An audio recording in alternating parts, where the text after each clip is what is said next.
इस कंपनी का आईपीओ 2024 में ओपन होगा और 2025 में क्लोज, और इसकी लिस्टिंग 2026 में होगी। मजाक कर रहा हूं, लिस्टिंग ऑब्वियसली 2025 में ही होगी। तो इंडोफार्म इक्विपमेंट लिमिटेड का आईपीओ आ गया है। सबसे पहले अपने इस वीडियो में एक बार आईपीओ की डिटेल्स देख लेते हैं, फिर हम लोग ये देखेंगे कि कंपनी करती क्या है, उसके बाद कंपनी के फाइनेंशियल्स कैसे, कंपनी किस वैल्यूएशन पर ये आईपीओ लेकर आ रही है, करंटली इस आईपीओ का क्या ग्रे मार्केट प्रीमियम चल रहा है, और फाइनली मैं इस आईपीओ में अप्लाई कर रहा हूं या फिर नहीं। तो सबसे पहले आईपीओ की टाइमलाइन देख लेते हैं। तो ये आईपीओ 31 दिसंबर को ओपन होने वाला है, यानी कि ट्यूसडे को, और क्लोज 2 जनवरी को होगा, यानी कि 2025 को। इसका अलॉटमेंट 3 जनवरी यानी कि फ्राइडे को अनाउंस हो जाएगा, और जिन्हें भी अलॉटमेंट नहीं मिला उन्हें उनका रिफंड 6 जनवरी यानी कि मंडे तक मिल जाएगा। और फाइनली इस आईपीओ की लिस्टिंग अपने इंडियन स्टॉक मार्केट में 7 जनवरी यानी कि ट्यूसडे को हो जाएगी। यहाँ एक शेयर का face value 10 rupees per share का है, प्राइस बैंड 204 से लेकर 215 का है, यानी कि आपका कट ऑफ प्राइस जिस पे आपको ये आईपीओ अप्लाई करना है वो 215 पर शेयर का हो जाता है। एक लॉट में 69 शेयर्स है। टोटल इशू साइज इस आईपीओ का 260 करोड़ का है, जिसमें से फ्रेश इशू 185 करोड़ के आसपास की है और बाकी का 75 करोड़ ऑफर फॉर सेल है, यानी कि 70:30 का रेशियो है, जो कि काफी सही है। अब क्योंकि एक मेन लाइन आईपीओ है तो इसकी लिस्टिंग बीएसई और एनएसई दोनों पे होगी। रिजर्वेशन की अगर बात करूं तो आपके और मेरे जैसे रिटेल इन्वेस्टर्स के लिए ऑलमोस्ट 35% का कोटा रिजर्व्ड है। उसके अलावा 15% का कोटा एचएनआई कैटेगरी वालों के लिए रिजर्व्ड है और बाकी का 50% क्यूआईबी कैटेगरी वालों के लिए। अगर आप रिटेल कैटेगरी में अप्लाई करोगे तो एक लॉट जिसमें 69 शेयर्स होती है उसका टोटल वैल्यू होगा 14,835 का, और अगर आप स्मॉल एचएनआई कैटेगरी में अप्लाई करोगे तो आपको मिनिमम 14 लॉट के लिए अप्लाई करना पड़ेगा। इसका वैल्यू होगा 2,07,690 रुपीज। इसके अलावा अगर आपके पास काफी सारे पैसे और आप बिग एचएनआई कैटेगरी में भी अप्लाई कर सकते हो तो आपको मिनिमम 68 लॉट्स के लिए अप्लाई करना पड़ेगा, जिसका टोटल वैल्यू निकल कर आता है 10,08,780 रुपीज का। प्रमोटर होल्डिंग इस आईपीओ के पहले ऑलमोस्ट 93% का था, जो कि इस आईपीओ के बाद 70% के आसपास का हो जाएगा, जो कि काफी सही है। अब चलो ये जान लेते कि ये कंपनी आखिर में करती क्या है। इस कंपनी का जो बिजनेस मॉडल है ना वो बहुत ही ज्यादा सिंपल है। ये कंपनी ट्रैक्टर्स और क्रेन्स को बनाकर बेचती है। चलो मैं आपको इन्हीं के वेबसाइट पे ले जाता हूँ। तो जैसा कि आप देख पा रहे हो ये इनकी ट्रैक्टर्स है और इनका क्रेन्स कुछ ऐसा दिखता है, और इन्हीं के वेबसाइट पे स्टेटेड है कि इनके पास 150 से भी ज्यादा की डीलरशिप्स है, 1 लाख से भी ज्यादा के कस्टमर्स है और 20 से भी ज्यादा कंट्रीज में ये अपने प्रोडक्ट्स को एक्सपोर्ट करते हैं, जिसमें से कुछ कंट्रीज के नाम है नेपाल, सीरिया, सूडान, बांग्लादेश और म्यांमार।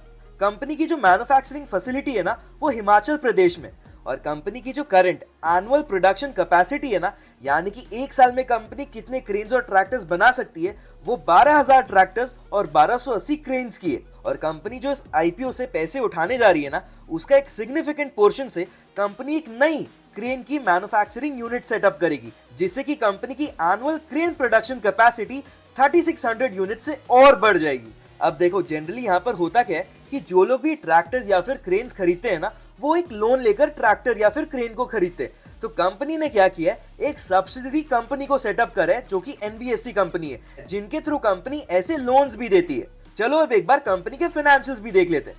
तो कंपनी का एसेट्स 2022 में 619 करोड़ का था, जो कि 2023 में 622 करोड़ का हो गया, और 2024 में 647 करोड़ का, और 2025 के पहले क्वार्टर के एंड में इनके एसेट्स में थोड़ी सी रिडक्शन देखने को मिल रही है, यानी कि 644 करोड़ का हो गया। रेवेन्यू की अगर बात करें तो 2022 में इनका रेवेन्यू 352 करोड़ का था, जो कि 2023 में 371 करोड़ का हो गया, और 2024 में यही रेवेन्यू 375 करोड़ का हो गया, और अभी इस साल के पहले क्वार्टर में इन्हें 75 करोड़ का रेवेन्यू हुआ है। मतलब अगर इस रेट से कंपनी बाकी के क्वार्टर्स में भी रेवेन्यू जनरेट करती है तो उन्हें ऑलमोस्ट 300 करोड़ का रेवेन्यू होगा, जो कि पिछले साल के मुकाबले काफी कम है। बट अगेन किसी क्वार्टर में रेवेन्यू काफी ज्यादा भी हो सकता है, जिसके कारण इनके साल भर का ओवरऑल रेवेन्यू काफी ज्यादा भी निकल कर आ सकता है। अगर मैं इनके नेट प्रॉफिट्स की बात करूं तो 2022 में इनका नेट प्रॉफिट 13 करोड़ का था, जो कि 2023 में 15 करोड़ का हो गया, और 2024 में अगेन 15 करोड़ के आसपास ही था। और अगर इस फाइनेंशियल ईयर के पहले क्वार्टर की बात करें तो इन्हें ऑलमोस्ट 2.5 करोड़ का नेट प्रॉफिट हुआ है, यानी कि इसे अगर 4 से मल्टीप्लाई करें तो पूरे साल भर में ऑलमोस्ट 10 करोड़ का नेट प्रॉफिट हुआ, जो कि अगेन पिछले साल के मुकाबले काफी कम है। बट देन पूरे 3 क्वार्टर्स बचे एंड हो सकता है कि एंड ऑफ द ईयर तक ये पिक्चर कंप्लीटली डिफरेंट हो। बट अभी तक जो देखने को मिल रहा है वो ये है कि इनके एसेट्स, रेवेन्यू और नेट प्रॉफिट तीनों ही ग्रो तो हो रहे हैं बट काफी स्लो रेट से। इनका नेट प्रॉफिट मार्जिन भी अगर कैलकुलेट करें तो ये तीनों साल में ही 4% के आसपास का दिख रहा है, यानी कि नेट प्रॉफिट मार्जिन में भी कोई खास इंप्रूवमेंट नहीं देखने को मिल रही है। इनफैक्ट पहले क्वार्टर एंडेड में इनका नेट प्रॉफिट मार्जिन 4% से गिरकर उल्टा 3% का दिख रहा है। खैर आगे बढ़ते हैं। इनकी borrowings year on year reduce हो रही है। 2023 में इनकी बोरोइंग्स 280 करोड़ की थी जो कि 2024 में 270 करोड़ की हो गई और इस फाइनेंशियल ईयर के फर्स्ट क्वार्टर एंड में इनकी बोरोइंग्स 245 करोड़ की हो गई, यानी कि इनका overall debt to equity ratio तो 0.01 का निकल कर आ रहा है, यानी कि कंपनी है तो वर्चुअली डेट फ्री, लेकिन अगर आप देखोगे तो इनकी जो डेट की आउटस्टैंडिंग अमाउंट है वो इनके पैट के आगे काफी बड़ी है। इसलिए अगर थोड़ा भी ऊपर नीचे होता है तो हो सकता है कि ज्यादा इंटरेस्ट पे आउट के चलते ये कंपनी एक प्रॉफिट मेकिंग कंपनी से सीधा एक लॉस मेकिंग कंपनी बन जाए। बट हाँ, कंपनी इस आईपीओ की प्रोसीड से 50 करोड़ का डेट और रीपे करने वाली है, जिससे कि कंपनी की ओवरऑल फाइनेंशियल पोजीशन काफी बेटर हो जाएगी। कंपनी का रिटर्न ऑन इक्विटी सिर्फ 5% का है और रिटर्न ऑन कैपिटल एम्प्लॉयड सिर्फ 9% का। इसके अलावा रिटर्न ऑन नेटवर्थ अगेन सिर्फ 5% के आसपास का है और इनके पैट मार्जिन जैसा कि हमने अभी कैलकुलेट किया 4% का ही है, यानी कि ये सारे मैट्रिक्स ठीक ठाक है, कुछ खास नहीं है। कंपनी 1000 करोड़ के वैल्यूएशन पर ये आईपीओ लेकर आ रही है, जिसका मतलब इनका प्री आईपीओ पी हो गया 54.39 का और price to book value ratio हो गया 2.55 का। अब ये ज्यादा है या कम, इसको जानने के लिए हमें इनका पीयर कंपैरिजन करना पड़ेगा। तो चलो इनके पीयर कंपैरिजन करते हैं। तो जैसा कि आप देख पा रहे हो, कंपनी ने अपने आरएचपी में 2 लिस्टेड पीयर्स के नाम शामिल किए, एक तो एस्कॉट्स कुबोटा और एक Action Construction Equipment. PE ratio की अगर बात करूं तो सबसे कम पीई है एस्कॉट्स कुबोटा का, जिसका पीई है 36.79 का और इसके अलावा सबसे ज्यादा पीई है इंडोफार्म इक्विपमेंट का, यानी कि इसी कंपनी का।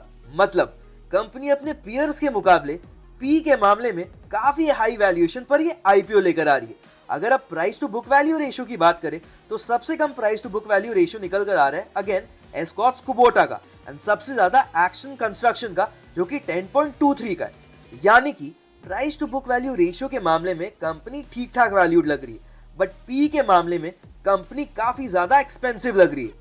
चलो अब ये देख लेते हैं कि इस आईपीओ से जो कंपनी के पास 185 करोड़ आने वाली है, उन पैसों से कंपनी आखिर करेगी क्या। तो जैसा कि मैंने आपको इसी वीडियो में पहले भी बोला है, कंपनी अपनी क्रेन की प्रोडक्शन को एक्सपैंड करने के लिए एक नई मैन्युफैक्चरिंग फैसिलिटी सेटअप कर रही है। इसके अलावा कंपनी अपने बोरोइंग्स को भी कुछ हद तक रीपे करेगी और बचे कुछ पैसों से कंपनी अपने एनबीएफसी सब्सिडी कंपनी, जिसका मैंने इसी वीडियो में जिक्र किया था, उसके वर्किंग कैपिटल रिक्वायरमेंट के पीछे और जनरल कॉर्पोरेट पर्पसेस के लिए यूज करेगी। चलो वो जान लेते हैं जिसको जानने के लिए आई एम श्योर आप काफी वक्त से ईगर होगे, इस आईपीओ का करंट ग्रे मार्केट प्रीमियम। तो जैसा कि आप देख पा रहे हो, करेंटली इस आईपीओ का ग्रे मार्केट प्रीमियम 40% के आसपास का है, यानी कि 80 रुपीज पर शेयर का। यानी कि अगर आप स्मॉल एचएनआई कैटेगरी में अप्लाई करते हो और आपको उसकी अलॉटमेंट मिल जाती है और इस जीएमपी के अकॉर्डिंग आईपीओ की लिस्टिंग भी हो जाती है, तो आपको ऑलमोस्ट 80,000 के लिस्टिंग गेन्स हो सकते हैं।